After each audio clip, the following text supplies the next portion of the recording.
بسم اللہ الرحمن الرحیم، السلام علیکم ورحمۃ اللہ وبرکاتہ۔ اس ویڈیو میں جو ہم بات کرنے والے ہیں وہ بات ہے the day that I am rock کے حوالے سے۔ یہ چیپٹر ہے، ایک مزاحیہ چیپٹر ہے، سیکنڈ ایئر انگلش کا، اور اس کے رائٹر کا نام ہے جیمس ہربرٹ۔ اس میں اس نے ایک واقعہ پیش کیا ہے، اپنی زندگی کا ایک واقعہ۔ اسٹارٹنگ یوں ہوتی ہے، وہ یہ کہتا ہے جیمس ہربرٹ اپنی یادوں کو، اپنی میموریز کو یاد کرتے ہوئے جو اس کے نیٹو ٹاؤن کولمبس اوہائیو کے حوالے سے۔ وہ کہتا ہے کہ 1913 میں جو کچھ مجھ پر اور میری فیملی پر گزری تھی، میں اس کو خوشی سے بھول جانے کو تیار ہوں۔ وہ اذیتیں، وہ تکلیفیں، پریشانی جو کہ ایک ریومر کی صورت میں ہوئی تھی، ہوا یہ تھا کہ ایک افواہ پھیل گئی تھی پورے شہر میں، پورے ٹاؤن میں، کہ ڈیم ٹوٹ چکا ہے۔ اور جب ڈیم ٹوٹ جانے کی خبر آگ کی طرح، جنگل کی آگ کی طرح پورے شہر میں پھیلی، تو لوگوں نے عجیب و غریب حرکتیں کرنا شروع کر دیں، جیسا کہ لوگ بدحواسی میں کرتے ہیں۔ وہ کہتے ہیں کہ اس چیز نے بہت سارے لوگوں کی عزت ہماری نگاہ میں بڑھائی بھی، کہ وہ ایسے موقع پر بھی بالکل ثابت قدم رہے، اور انہوں نے اپنی فیلنگز، ایموشنز کو اپنے اوپر حاوی نہیں ہونے دیا، پریشانی کو حاوی ہونے نہیں دیا۔ اور کچھ لوگ ایسے تھے کہ وہ اپنی عزت برقرار نہیں رکھ سکے، اور ہماری نگاہ میں ان کا جو امیج تھا وہ خراب ہو گیا۔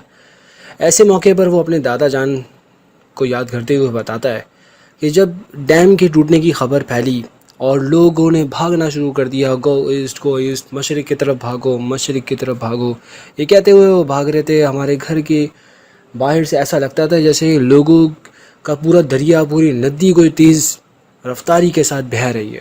ایسے موقع پر میرے دادا جان نے، جو کہ کبھی آرمی میں بھی رہ چکے تھے، انہوں نے اپنی تلوار نکالی، ہوا میں لہرائی اور کہا کہ کوئی گھر سے باہر نہیں جائے گا۔ اور ان کا یہ خیال تھا کہ کوئی دشمن فوج نے ہم پر حملہ کر دیا۔ وہ کہنے لگے بیٹوں کو، یعنی ہماری فوج کے بیٹوں کو آنے دو، ہم ایسے نہیں جائیں گے اور ہم ثابت قدمی سے مقابلہ کریں گے۔ اب وہ کہتے ہیں کہ ہمیں پتہ تھا، ہر ایک کو یہی لگ رہا تھا کہ واقعی ڈیم ٹوٹ گیا، کیونکہ اتنے لوگ متواسی میں بھاگ رہے ہیں۔ وہ کہتے ہیں پھر آخر کار ہمیں اس طریقے تختے سے دادا جان کو بے ہوش کرنا پڑا۔ وہی دادا جان کہ جن کی ہائٹ 6 فیٹ اور ویٹ 170 پاؤنڈز تھا، اور وہ اتنی بڑی رکاوٹ بن کر ہمارے سامنے کھڑے تھے، یعنی ایک ایسی رکاوٹ جو کہ 6 فیٹ کی تھی اور 170 پاؤنڈ کی تھی۔ وہ کہتے ہیں اب ہمیں کیا مجبوراً یہ کرنا ہی پڑا، اور پھر دادا جان کو بھی اٹھا کر بھاگنا پڑا۔ وہ کہتے ہیں کہ لوگ بہت آگے جا چکے تھے، لیکن جب سٹی انجینئرز نے ہمیں بتایا کہ ہمیں بالکل کوئی خطرہ نہیں تھا، تو ہمیں یہ جان کر حیرت بھی ہوئی اور شرمندگی بھی ہوئی کہ ہم ایسے موقع پر، جب کہ واٹر کا جو لیول تھا، پانی کی جو سطح تھی، وہ 2 ایڈیشنل انچز بھی بڑی نہیں تھی ویسٹ سائڈ میں، مطلب پانی تو اوپر ہی نہیں آیا تھا، اور ایسی حالت میں ہم بھاگ رہے تھے یہ کہتے ہوئے کہ ڈیم ٹوٹ چکا ہے۔ اور یہ بھی ہمیں پتہ چلا کہ واٹر لیول جو تھا وہ 30 فیٹ اس وقت بالکل نیچے تھا۔ اور آتھر یہ کہتا ہے کہ ہمارا جو گھر تھا وہ ایسٹ سائڈ پر تھا، ویسٹ سائڈ پر نہیں تھا، تو ایسٹ سائڈ تو بالکل بھی کسی طرح خطرے میں تھی ہی نہیں۔ وہ کہتے ہیں کہ یہ چیز جب سٹی انجینئرز نے ہائی لائٹ کی، بعد میں جب یہ سب کچھ ختم ہو گیا، اتنی بھاگ دوڑ جو افراتفری پھیل گئی تھی، تو اس چیز نے ہمیں بہت ہی زیادہ شرمندہ ہونے کا موقع دے دیا۔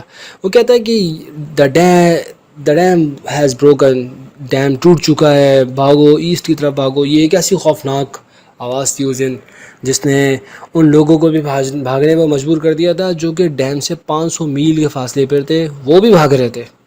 مطلب کہنا یہ چاہتا ہے، وہ بتا یہ رہا ہے کہ جب انسان پر ایسی پریشانی کی کیفیت طاری ہوتی ہے تو اس کی عقل کام کرنا چھوڑ دیتی ہے اور وہ بدحواسی میں بھاگنا شروع کر دیتا ہے۔ جیسے میں ایک ایگزامپل دوں، کسی بلڈنگ میں اگر کہیں اچانک لوگوں کو پتہ چل جائے کہ آگ لگ گئی ہے، تو جان بچانے کی خاطر ان کو یہ نہیں پتہ ہوتا کہ وہ کس کو دھکا دیتے ہوئے جا رہے ہیں، حتیٰ کہ کوئی بلڈنگ سے کود جاتا ہے، ہوتا ہے نا ایسا۔ تو بس یہی والی حالت کو آپ یہاں سمجھ لیں۔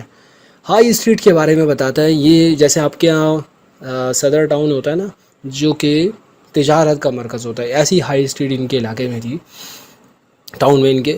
وہ کہتا ہے کہ وہاں پر مجھے یاد ہے ایسا بزی ایریا، ہر کوئی وہاں پر بزی تھا، کوئی آرگومنٹ کر رہا تھا، کوئی کمپیوٹنگ حساب کتاب میں مصروف تھا، کوئی آفر کر رہا تھا، کوئی ریفیوز کر رہا تھا، ظاہر تجارتی مرکز ہے، کوئی کمپرومائز کر رہا تھا، کوئی ڈسکس کر رہا تھا، کوئی کنوینس کرنے کی کوشش کر رہا تھا، ہر کوئی اپنے کام میں مصروف تھا. کوئی دوسری طرف منظر دیکھا جائے تو کوئی کشتیاں بنا رہا تھا, کوئی کسی کو اشارہ کر رہا تھا.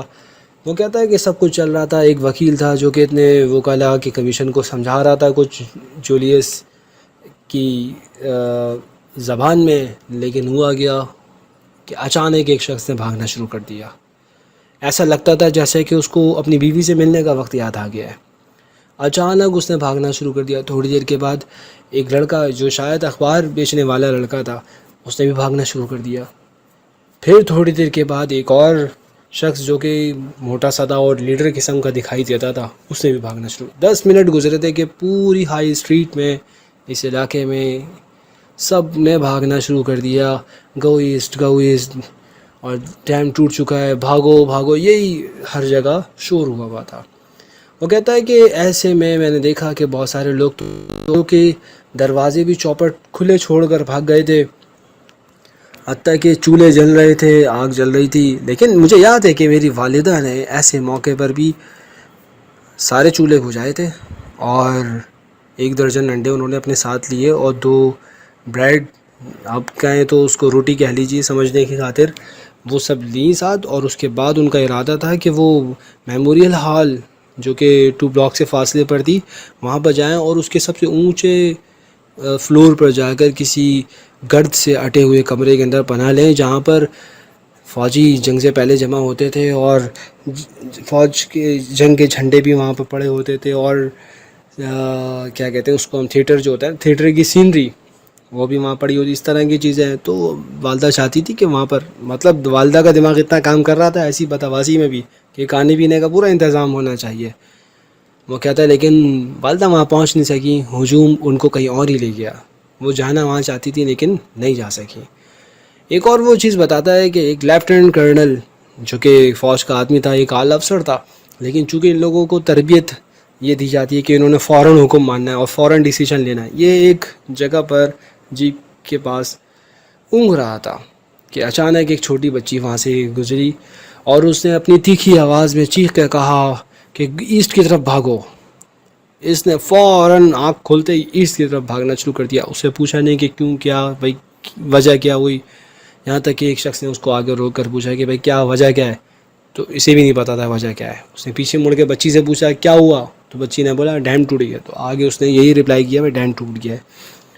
تو بتائے یہی آ رہا ہے کہ بس وہ لوگ جن کو عقل مند تصور کیا جاتا ہے, سینسیبل سمجھا جاتا ہے, وہ بھی ایسی حرکتیں کر رہے تھے. اپنی آنٹی کے بارے میں وہ لکھتا ہے, آنٹی نے, اس کی خالہ نے لیٹر لکھ کے بتایا تھا کہ وہ جس وقت یہ سب کچھ ہوا وہ مووی تھیٹر میں تھی, اور وہاں پر پیانو بجایا جا رہا تھا, رو رو رو رو. اتنے میں کیا ہوا کہ باہر قدموں کی آواز سنائی تھی اور شاؤٹنگ کی آواز تھی, اور لوگوں کو سمجھ نہیں آیا کیا ہوا. اچانک ایک عمر رسیدہ شخص جو کہ ان کی سیٹ کے بالکل برابر میں بیٹھا ہوا تھا, وہ ڈاگ ریٹراٹ جیسے ایک کتا چلتا ہے نا, ایسے اس حالت میں ایسے اس طرح چلتے ہوئے وہ اسٹیج پر پہنچ گیا. اور تھوڑی دیر میں لوگ اسٹیج پر جمع ہونے شروع ہو گئے, اور آنٹی کے آگے جو ایک عورت بیٹھی تھی اس نے چلا کر کہا کہ آگ لگ گئی ہے, کیونکہ تھیٹر میں آگ لگنے کا خوف ہوتا ہے. تو یہی حال تھا, بس لوگوں نے بھاگنا شروع کر دیا. باہر کا جو شور تھا وہ یہی تھا کہ ڈیم ٹوٹ گیا, ایسٹ کی طرف بھاگو. لیکن وہ کہتے ہیں کہ 2 لوگ ایسے بھی تھے افراد تھیٹر میں, ایک وہ جو اپنی شیخی بگھار رہا تھا, اپنی تعریفیں کر رہا تھا, وہ وہاں پر موجود رہا, اور وہ بہادر لڑکی جو پیانو رو رو رو رو کر کے بجا رہی تھی وہ وہاں پر موجود رہی. اور لوگ بھاگتے گئے, کونیاں دیتے ہوئے, دھکے دیتے ہوئے, لوگوں کو اپنے پاؤں تلے رونتے ہوئے اس طرح بھاگے. ایک عورت جو کہ بڑی مضبوط قسم کی دکھائی دیتی تھی, وہ 50 سال عمر اس کی ہوگی اور بہت اچھی چال چل رہی تھی. اس کے بارے میں بھی آتھر نے بتایا ہے, کہتا ہے کہ بمشکل میں نے بھی کوشش کی اور اس کے ساتھ ساتھ میں دوڑنے لگا. پھر میں نے اس سے پوچھا ہوا کیا ہے, تو اس نے بولا مجھ سے کیوں پوچھتے ہو, خدا سے پوچھو. اور وہ چلنے لگی. ڈاکٹر میلوری کا بھی واقعہ وہ بتاتا ہے, ڈاکٹر HP میلوری, اس کے بارے میں وہ کہتا ہے کہ رابرٹ براؤننگ کی طرح جو ایک شاعر تھا بہت مشہور, وہ کہتا ہے اس کو تو تم نے دیکھا ہوگا نا, بس یہ ویسے ہی دکھتا تھا.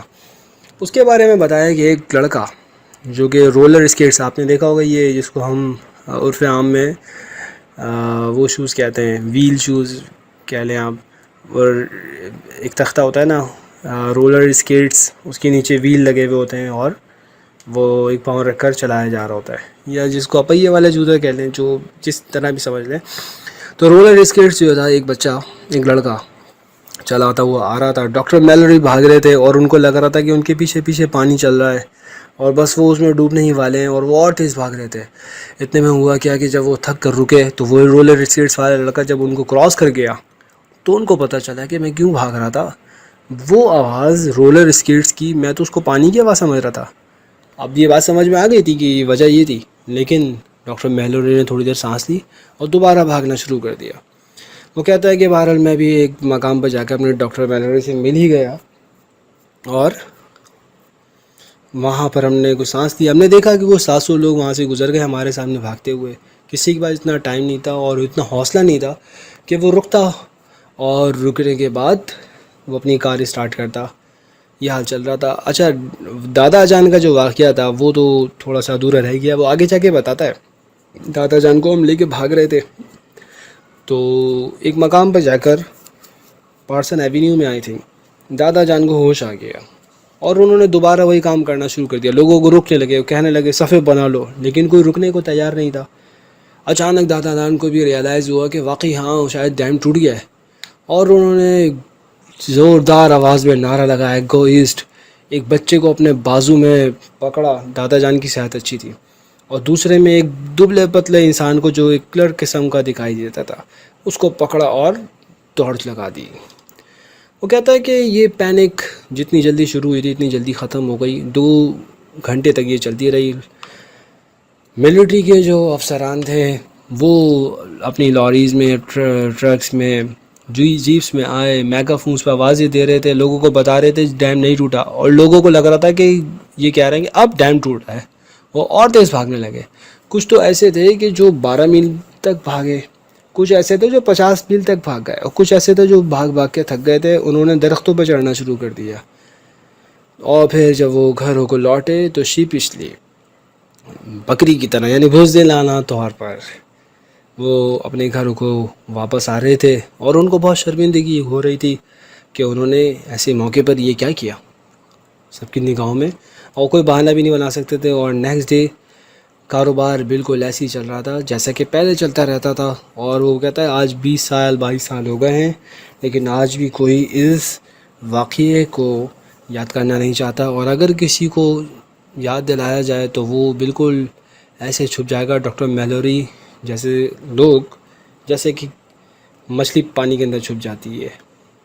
سو بہرحال یہ ایک کہانی تھی، اور اس میں وہ یہی بتانا چاہتا ہے کہ ایسی بدآوازی کے اندر ایسے کام لوگ کر جاتے ہیں جو کہ ریکارڈ میں آ جاتے ہیں، اور بعد میں لوگ ان کا ریکارڈ لگاتے ہیں. تو بھائی یہ سمجھ میں آئی ہو تو آپ کو پتہ ہے آپ نے کیا کرنا ہے، سبسکرائب کرنا ہے، بیل آئیکن دبانا ہے تاکہ ویڈیو سب سے پہلے تم تک پہنچ جائے. اللہ حافظ.